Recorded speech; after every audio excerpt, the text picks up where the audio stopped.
This is framed principally, I think, as an issue about whether it's legitimate to collect information. But of course, as soon as you make that call, you are disclosing the fact that this person is in the marketplace. That can be very prejudicial in terms of their current employment. And in fact, one of the very early cases in the office before I was there that involved employment was exactly that. Somebody who phoned a current employer without first checking with the candidate. That tipped off the current employer that the person was in the market, undermined the trust and confidence. They didn't get the job with the new with the new employer, and therefore they were left high and dry because they lost their existing job. And there was quite a significant, I can't remember if it was a settlement or award of damages. So you do have to be very careful. I think I'll take a little bit longer because I think my points probably have some resonance through some of the other related questions. It's really important, I think, to put the individual at the centre of this, to say, I would like your permission to make this contact. That begins a conversation about the reasons why that person might have an anxiety about that. Do you realise that I am the fifth in the last 3 months who have made bullying complaints about this person?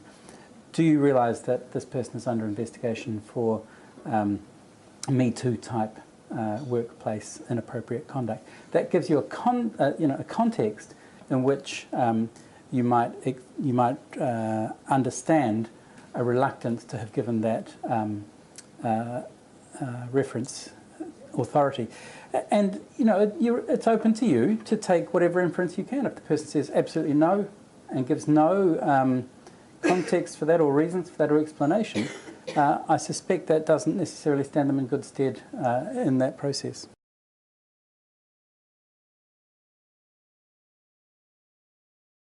In employment, when the current manager or a referee says, can we talk off the record, I think they're misunderstanding that term. Yeah. I would say no, never. What good is it? If you can't receive information and base your decision on it and then justify your decision to a court, to your employer, then that has no value. What this person means is, can we speak in confidence? Can I have confidence that this information will not be available to the candidate? And of course, the Privacy Act does allow you to withhold referee information from the candidate. So when they come back afterwards and say, give me all the information about the employment process, when this employer or referee has said, I want to speak to you in confidence, you can refuse to give out that information. That's a really important part of the process.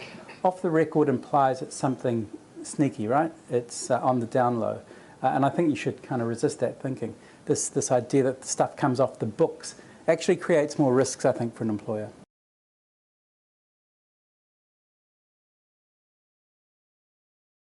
The person does have a right to all information you hold about them. That's our starting point. The Privacy Act provides for withholding information in very restricted circumstances. One of those is where the information is evaluative material, right? And that is opinion or evaluative material compiled solely for the purposes of assessing someone's suitability, eligibility for employment.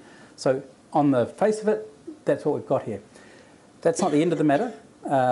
It has to have been given pursuant to an implied or express undertaking of confidence that either the identity of the individual or the information itself would be held in confidence.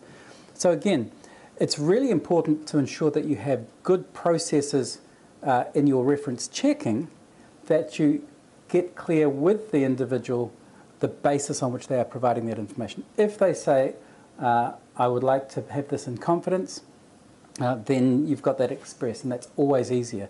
Make a record of that, it makes it easier after the fact. If they say, well, I don't know, I'm happy to tell you about how long he's been here, but off the record, I wouldn't employ him again. And I think we come to that question. When you hear that word off the record, I think you're talking about an implied obligation of confidence. We don't expect referees and everybody in society to have a detailed knowledge of the nuance of the Privacy Act, which is why we have that implied obligation of confidence element to the protection of evaluative material as well.